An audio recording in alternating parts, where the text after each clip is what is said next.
Haleluya, haleluya, haleluya. Salam saudaraku. Ratapan 3 ayat 22 sampai 23, sebab kebaikan Bapa Yahweh itu tidak pernah berhenti, rahmatnya tidak pernah berkesudahan, selalu baru setiap pagi. Kita kembali mengucap syukur saudaraku, kita bisa bangun pagi kembali pada pagi hari ini. Sesungguhnya semuanya oleh karena kebaikan dan rahmat Bapa Yahweh di dalam kehidupan kita dimanapun kita berada saudaraku. Renungan KPI Maim Kaim pada hari Jumat tanggal 14 Mei 2021 atau pada tanggal 3 Sivan 5781. Di dalam kelanjutan dan pembacaan renungan Torah kita diambil dari kitab Bilangan 5 ayat 1 sampai 2 saudaraku. Dan hari ini kita memasuki dalam penghitungan Omer yang ke-47. Dafar atau firman Bapa Yahweh berkata demikian, maka berfirmanlah Yahweh kepada Mose dengan mengatakan, perintahkanlah Bani Israel dan mereka harus mengeluarkan dari perkemahan setiap orang yang kena kusta dan setiap orang yang mengeluarkan lelehan dan setiap orang yang cemar karena mayat.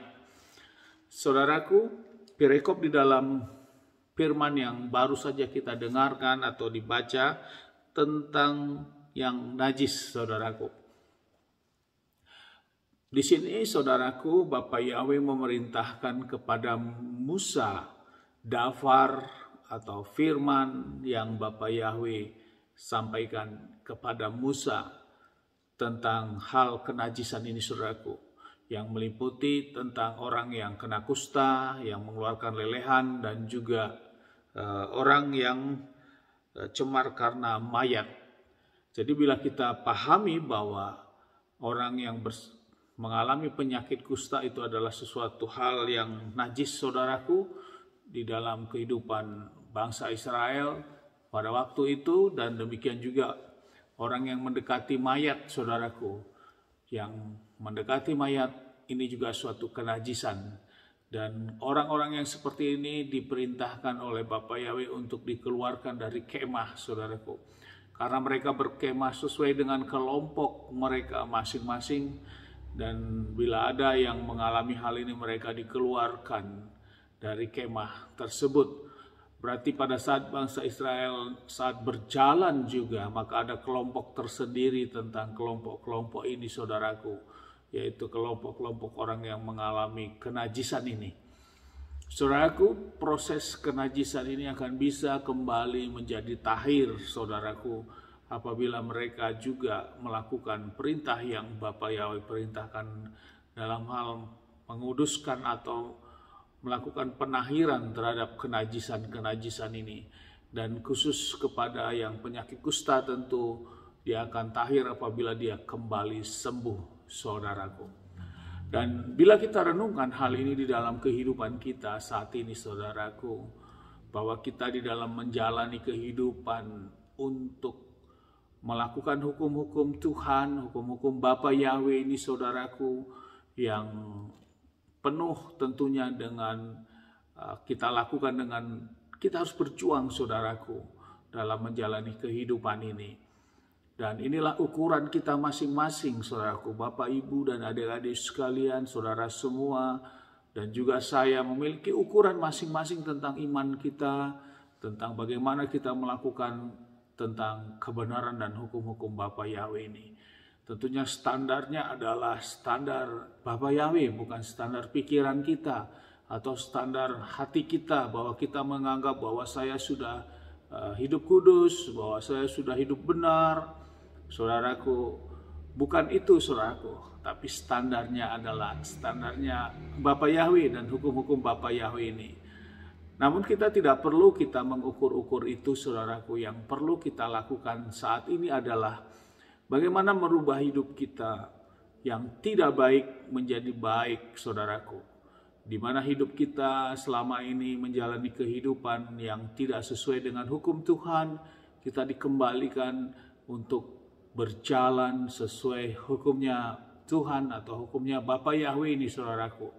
Itu yang perlu menjadi renungan bagi kita setiap hari. Dan kita terus mau dengar-dengar firman, saudaraku, karena lewat firmanlah maka iman kita terus tambahkan.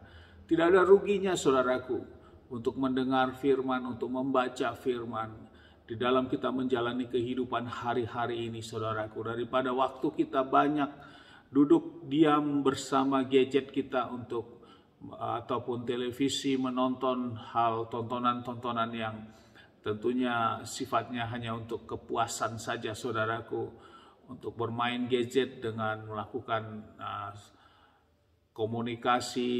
Itu baik saudaraku, tapi kita harus mengendalikan hal itu. Kita kurangi bila memang itu tidak penting, sudah waktunya saudaraku. Gadget bukan mengendalikan kita, tapi kitalah yang mengendalikan terhadap gadget-gadget kita atau HP kita. Karena ada roh Yahweh di dalam hidup kita, sehingga hidup kita terus diperbaharui, hidup kita terus makin naik, iman kita terus, kebenaran yang kita lakukan memiliki proses yang terus bertambah. Kita tidak turun atau stagnan. Sehingga saudaraku di dalam 1 Petrus 1 ayat 15-16 berkata demikian saudaraku. Sebaliknya, sebagaimana Dia telah memanggil kamu itu kudus, hendaklah kamu juga sama.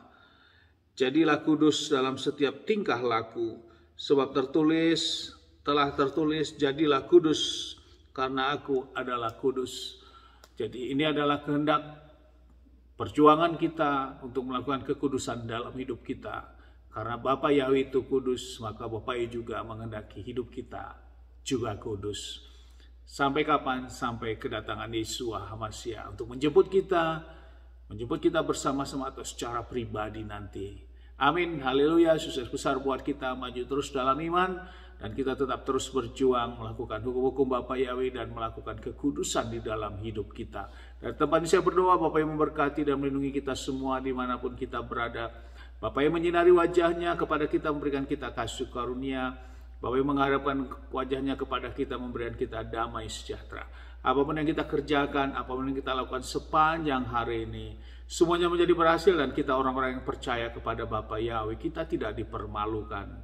Amin, haleluya, shalom saudaraku.